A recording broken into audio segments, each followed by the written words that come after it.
오늘 우리에게 주신 하나님 말씀은 계시록 8장 1절에서 13절 말씀입니다. 요한계시록 8장 1절에서 13절 말씀, 저와 여러분들이 교독하도록 하겠습니다. 제가 먼저 1절 말씀 읽습니다. 그 어린 양이 7째 봉인을 뗄 때에 하늘은 약 반 시간 동안 고요하였습니다. 그리고 나는 하나님 앞에 서 있는 7 천사를 보았습니다. 그들은 나팔을 하나씩 받아가지고 있었습니다. 또 다른 천사가 와서 금향로를 들고 제단에 섰습니다. 그는 모든 성도의 기도에 향을 더해서 보좌 앞 금제단에 드리려고 많은 향을 받았습니다. 그래서 향의 연기가 성도들의 기도와 함께 천사의 손으로부터 하나님 앞으로 올라갔습니다. 그 뒤에 그 천사가 향로를 가져다가 거기에 제단 불을 가득 채워서 땅에 던지니 천둥과 요란한 소리와 번개와 지진이 일어났습니다. 그때 나팔을 하나씩 가진 7 천사가 나팔을 불 준비를 하였습니다. 첫째 천사가 나팔을 부니 우박과 불이 피에 섞여서 땅에 떨어졌습니다. 그래서 땅의 3분의 1이 타버리고 나무의 3분의 1이 타버리고 푸른 풀이 다 타버렸습니다. 둘째 천사가 나팔을 부니 불타는 큰 산과 같은 것이 바다에 던져졌습니다.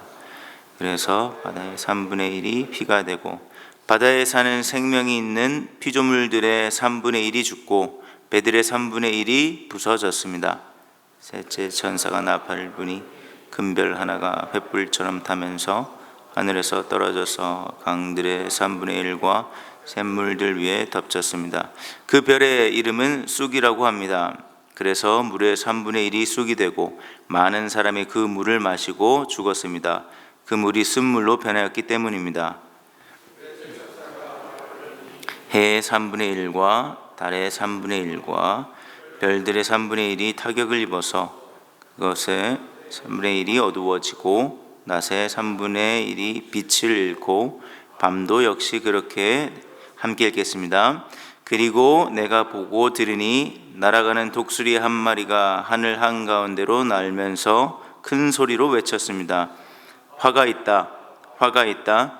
땅 위에 사는 사람에게 화가 있다. 아직도 새 천사가 불어야 할 나팔 소리가 남아있다. 아멘.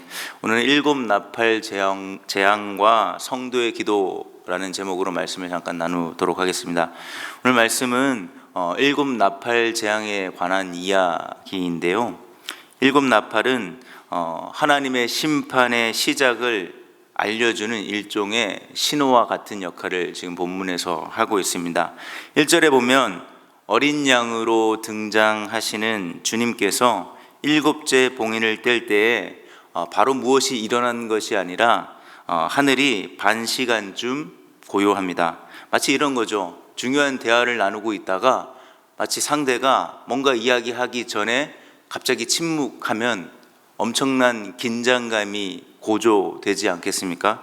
마찬가지입니다. 이 반 시간쯤의 고요함은 하나님의 심판이 시작되기 전에 침묵인데요. 일종의 폭풍 전야와 같은 긴장감이 고조되고 있는 장면입니다.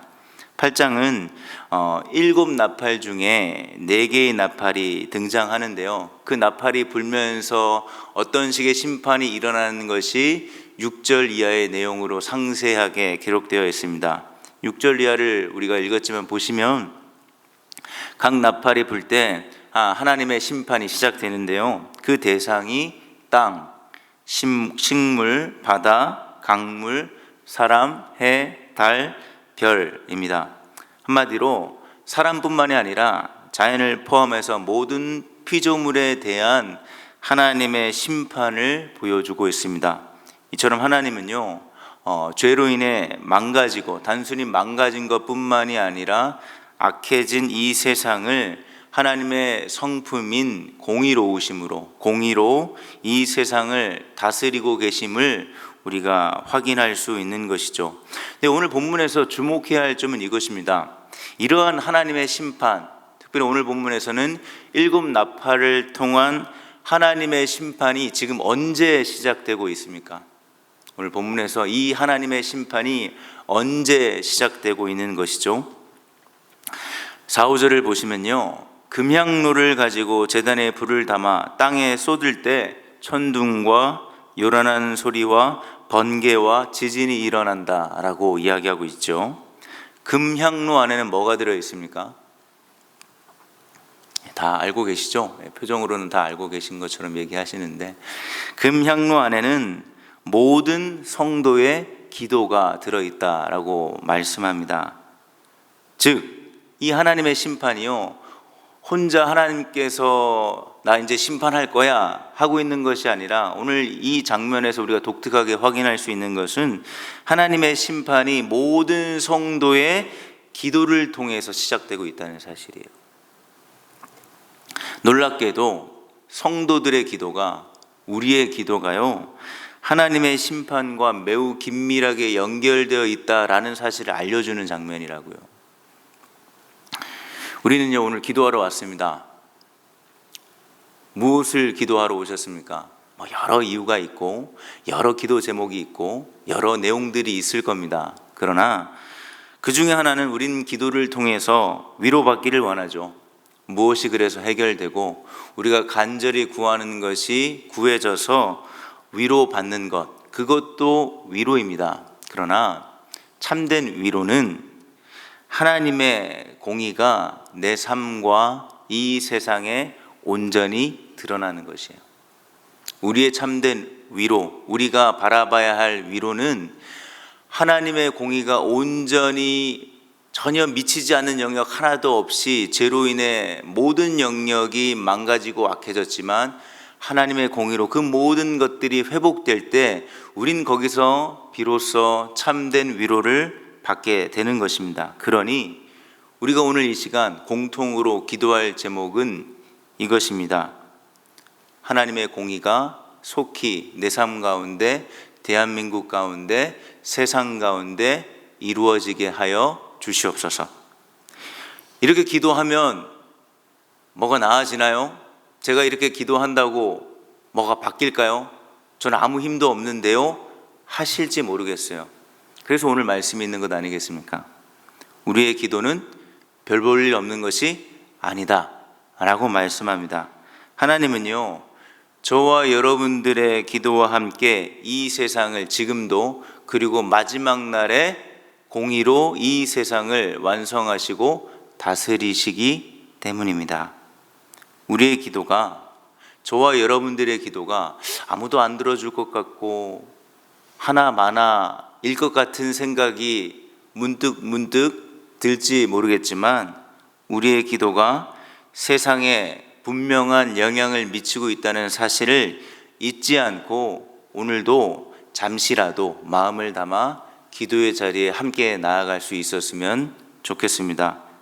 그래서 오늘 이 시간 우리는 공의로우신 하나님께서 악한 자들을 속히 심판하시기를 마음 모아 같이 기도해야 합니다. 그러나 오늘 본문을 보시면 이 심판이 아직 끝나지 않았습니다. 모두 심판받는 게 아니라 3분의 1이었죠. 3분의 2가 남아 있습니다. 왜 남아 있습니까? 왜 아직도 남아 있는 것이죠? 하나님은 자신을 떠나 악한 길을 걷는 자들을 지금 돌아오기를 간절히 기다리고 있는 겁니다. 이미 하나님의 진노 가운데 3분의 1이 불타거나 사람들이 죽었지만, 진노 중에도 여전히 하나님은 자신이 이 세상을, 또 우리를 얼마나 사랑하고 있음을 3분의 1이라는 숫자를 통해서 보여주고 증거하고 있는 것입니다. 하나님은요, 이 3분의 2라는 숫자 아무 생각 없이 3분의 2가 남았네 라고 읽는 것이 아니라, 이 3분의 2라는 숫자에 담겨 있는 세상과 저와 여러분들을 향한 하나님의 기다림, 그 인내, 그 사랑을 우리는 읽을 수 있어야 합니다. 그리고 우리가 믿고 기도하는 대상인 하나님은 이 세상을 공의로 다스리시는 분이기도 하지만, 동시에 이 공의로 세상을 다스리는 가운데 있을 심판 중에도, 진노 중에도, 심판이 진행되는 가운데도 세상과 우리를 여전히 사랑하시고 포기하지 않는 분이심을 기억하셨으면 좋겠습니다. 그래서 계시록에 등장하는 하나님이 무서운 하나님, 공포의 하나님으로만 끝나는 것이 아니라 왜 이렇게 하시는지 그 이유는 단 하나입니다. 여전히 이 세상을, 우리를 사랑하고 계시기 때문임을 기억하시면 좋겠습니다. 근데 아이러니하게도요, 이 하나님의 사랑으로 3분의 2, 여전히 이 세상이 완전히 심판받지 않고 하나님이 기다리고 계신다는 이 기다림 속에서 우리는 아이러니하게도 피할 수 없는 삶의 고통들을 만나게 됩니다. 청년이든 장년이든 누구든 우리가 살고 있다면요, 우리의 삶은 고통의 연속입니다. 각 시기마다 20대든 30대든 50대든 60대든 70대든 각 시기마다 만나는 고통의 장르와 종류가 다를진 몰라도 다른 누군가가 저나 여러분들의 고통을 쉽게 평가할 수 없어요. 똑같은 고통을 경험한 사람이 나는 이렇게 쉽게, 혹은 나는 이런 방식으로 해결됐는데 너도 그렇게 해보지, 아니면 너는 왜 그러고 있어 라고 속으로든 겉으로든 쉽게 이야기하거나 조언으로, 격려로 이야기할 수 있는 것이 아니라는 거예요. 모든 고통의 무게는 각자 가지고 있는 무게, 그 무게가 맞습니다. 그러나 어쨌든 중요한 건 뭐죠? 누구든 살아있다면, 젊은이든 누구든 우리는 삶의 고통을 피할 수 없다라는 것이죠. 근데 이 가운데 계시록을 통해서 강조되는 하나님의 약속, 복음, 위로가 무엇입니까? 내가 네 눈물을 안다. 마지막 날에 내가 네 눈물을 내가 닦아줄 것이다. 이것이 계시록의 약속 아니겠습니까?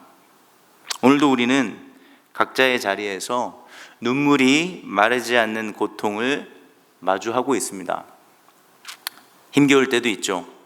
특별히 제가요, 하나님 뭔가 잘못한 것도 없는 것 같은데, 무슨 악랄한 마음을 품고 악한 짓을 하는 것 같지도 않은 것 같은데, 그저 지극히 평범한 삶인 것 같은데, 악한 세상에서 살아가는 과정에 있다는 그 하나만으로 우리는 속상하고 억울한 일을 당하거나 피할 수 없는 일들이 있다라는 사실이죠. 이럴 때 우리는 이 모든 일들을 남들에게, 가장 가까운 가족들조차도 다 이야기할 수 없는 답답함이 우리 안에 있습니다. 그리고 때로는 너무 힘들어서요, 이것을 우리의 모국어인 한국어로도 다 설명하거나 다 표현할 수 없는 괴로움에 답답하고 힘들 때가 있습니다. 무엇보다 같이 있는 것 같으나 결국은 어느 순간 나 혼자 이것들을 해결해야 할 것 같은 외로움에 두렵기도 합니다. 하지만 주님은요, 오늘 이 시간 저와 여러분들을 이 기도의 자리로 부르신 주님은 우리의 이러한 은밀함을 너무나 잘 알고 계신 분입니다. 그래서 그분을, 자신을 어떻게 소개하십니까? 마태복음에 나는 은밀한 가운데 너를 지켜보고 있다 라고 말씀하십니다. 그러니 오늘 이 시간 은밀한 중에 보시는 우리 아버지 하나님께 우리의 모든 마음을 쏟아놓을 수 있기를 바랍니다. 너무 힘든 상황에서 우리가 점잖하게 하는 기도는 어떤 면에선 불가능해 보입니다. 쉽게 말해 기도가 안 된다는 거죠. 기도하고 싶지 않거나 못합니다. 오히려 그런데도 불구하고 점잖게 기도가 된다면, 모든 것이 다 그런 것은 아니지만 그 기도가 가식일 경우가 있을 수 있습니다. 우리는요, 우리가 안에 있는 답답함, 분노, 원망, 짜증, 이 모든 마음과 감정을 있는 그대로 누군가가 아닌 우리 아버지 하나님께, 우리의 은밀함을 지켜보고 계신 우리 아버지께 다 쏟아내셔야 합니다. 왜 그렇죠? 그 주님은 그것을 보고 들으시고 반드시 응답하시는 분이기 때문입니다. 저와 여러분들의 이 모든 쏟아냄을 그랬구나 하고 끝내시는 게 아니라, 분명히 때로는 우리의 삶에 이해되지 않은 방식일지 모르나, 하나님의 때 하나님의 방식으로 응답하시는 분이기 때문이에요. 이 믿음이 없다면, 이것이 진리가 아니라면 우리는 우리의 기도의 대상을 하나님으로 선정할 이유가 1도 없습니다. 교회를 다니는 사람이든 아니든 누구든 우리는 기도라는 형태를 합니다. 무엇을 의지할 수밖에 없는 삶을 살아가는 것이죠. 그러나 하나님이 이렇게 하시지 않는다면 우리 오늘 이 자리에 하나님을 찾을 이유가 없다라는 것이죠. 제가 이렇게 강력하게 이야기할 수 있는 이유는 하나님은 그런 분이 아니기 때문입니다. 그러니 여러분들 다시 믿음을 가지시고 다시 하나님을 향한 기대를 가지시고 하나님 아버지를 부르셨으면 좋겠어요. 그냥 형식적으로 평생 불렀던 아버지라는 느낌보다는 새로운 느낌으로, 새로운 기대로, 하나님께서 지금 내 기도를 들어주고 계시는구나. 내 방식대로, 내 원하는 타이밍대로 응답하시진 않지만 내 이야기에 귀를 기울이고 계시는구나. 그리고 다 언어로 표현할 수 없는 내 모든 은밀함들을 지켜보고 헤아리고 계시는구나 라는 기대로 우리 아버지께 오늘 나갔으면 좋겠습니다. 우리에게 필요한 기도, 다시 하나님께 이런 마음으로, 이러한 기대로 혹 낙심했거나 실망했거나 불평했거나 원망했다면 다시금 이러한 것들이 하나님을 향한 기대로 전환되는, 그래서 투박해도 좀 점잖지 못해도 좀 뭔가 흥분이 되더라도 화가 나더라도 그렇게 하나님을 찾는 기도, 이 기도를 우리가 좀 같이 회복할 수 있었으면 좋겠습니다. 하나님은 이 자리에 우리를 부르시고요, 진심을 원하십니다. 그저 그냥 형식적으로 반복적인 중원부원하는 그런 내용의 기도 아닌 여러분들의 마음이 담은 고백을 듣기를 원하십니다. 아시면서도 듣기를 원하신다고요. 전지하신 분이잖아요. 여러분들이 말하지 않아도 아시지만 여러분들의 마음 담은 고백을 기다리고 계십니다. 그 하나님 앞에 오늘 이 시간 잠시라도 우리 모두가 솔직해질 수 있기를 바라겠습니다. 문제는 조금 전에도 말씀드렸지만 여러분들이 이렇게 진심을 다해 기도한다고 해서 바로 하나님이 응답해 주시는 건 아닙니다. 여전히 침묵하셔서 내 인생이 오늘 요한계시록을 읽었던 것처럼 미칠 것 같은 반시간의 고요함이 계속되는 것 같습니다. 하나님의 침묵 속에서 아무런 변화도 없고 아무 응답도 없어 보일 때 우리가, 교회가 위로가 될 수 있었으면 좋겠습니다. 때론 무슨 말로 위로해야 할지, 어떤 이야기를 해야 할지 모르겠지만 그럴 때도 우리는 함께 할 수 있어야 합니다. 함께 하기 위해 하나님을 찾는 것도 있지만 우리가 함께 하기 위해 이 자리에 모인 것 아니겠습니까? 때론 수많은 말보다, 어설프고 진보한 해결책보다 함께 침묵하며 견디며 울고 웃을 수 있는 우리 목장이 필요합니다. 우리는 이제 혈육, 지연, 학연, 성향 모든 것을 넘어서요, 주 안에서 새롭게 탄생한 가족이 되었습니다. 나는 이 새로운 가족에게 과연 어떤 위로가 될 수 있을까? 어떤 위로를 하고 있을까? 이것이 오늘 이 시간 우리의 고민이 되고 우리의 기도가 되었으면 좋겠습니다. 말씀을 정리합니다. 목장에서 함께 모여 나누는 모든 이야기들이 목원들을 위한 섬김과 사랑의 몸짓이, 야, 너만 그런 것이 아니라 나도 그래. 심판을 기다리는 세상 속에서 살아가는 우리의 삶에는 여전히 눈물이 마를 날이 없을지라도 함께 같이 가보자 라는 메시지가 되었으면 좋겠습니다.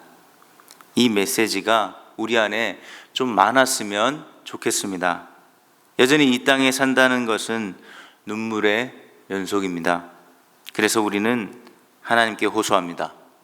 이러한 호소에도 불구하고 하나님이 침묵하셔서 여전히 답답할 수 있지만 하나님은 지금 우리의 모든 호소를 분명히 듣고 계시며 공의로 이 세상을 온전히 다스릴 것을, 그 마지막 날을 준비하고 계십니다. 여러분들의 기도와 함께. 그러니 여러분들의 기도는 별 볼 일 없는 것이 아니라, 누가 들어주지도 않는 기도가 아니라 하늘 하나님께서 듣고 계시고 그 기도에 응답하며 이 세상을 회복시키실 그 하나님이 움직이고 있다는 사실, 그 믿음을 가지고 오늘 이 시간 우리가 함께 주님의 은혜의 보좌 앞에 담대히 나아갈 수 있는 저와 여러분 되시기를 예수님의 이름으로 축원드리겠습니다. 우리 이 시간 함께 기도할 텐데요, 말씀을 기억하며 첫 번째로 우리가 하나님께 다시 호소할 수 있는 기대와 믿음을 회복시켜 달라고 기도하셨으면 좋겠어요.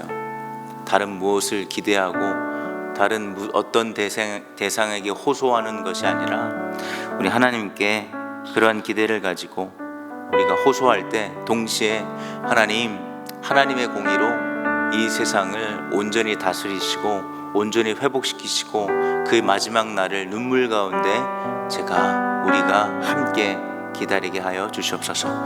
두 번째 기도 제목, 우리 단기 봉사 팀들을 위해 기도했으면 좋겠는데요, 지금 현재 사역 중인 타지키스탄 단봉팀과 또 이제 연속해서 각 지역으로 흩어져서 이제 사역을 준비하는 여러 다른 단봉팀을 위해서 우리 기도해 주셨으면 좋겠습니다. 마지막 한 가지 기도 제목은 오늘부터 시작되는 우리 유아 유치부 여름 성경 학교로 시작을 해서 모든 교육부서들이 준비하는 여름 성경학교와 수련회를 통해서 하나님이 준비하시고 보여주시고 알게 해주시는 은혜가 정말로 깊이 풍성하게 넘치는 시간들이 될 수 있도록 이 세 가지 기도 제목을 가지고 우리 합심해서 기도하며 각자 개인의 기도의 자리로 우리 나아갈 수 있었으면 좋겠습니다. 함께 기도하겠습니다.